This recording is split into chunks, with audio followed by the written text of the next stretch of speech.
মোৰ নাম শ্ৰী মাধুৰ্য ভূঞা। আজি মই আপোনালোকক প্লাষ্টিকৰ পুনৰ ব্যৱহাৰ সম্পৰ্কে ক'ম। প্লাষ্টিক মাটিত পেলালে মাটি প্ৰদূষিত হয়। ই মাটিৰ গুণাগুণ নষ্ট কৰে। সেয়েহে আমি যিমান পাৰোঁ প্লাষ্টিকৰ ব্যৱহাৰ কমাব লাগে। আজিকালি পানী, ক'ল্ড ড্ৰিংক আদি প্লাষ্টিকৰ বটলত উপলব্ধ।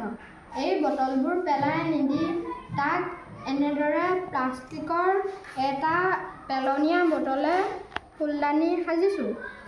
ইয়াতে মই বিভিন্ন ৰঙৰ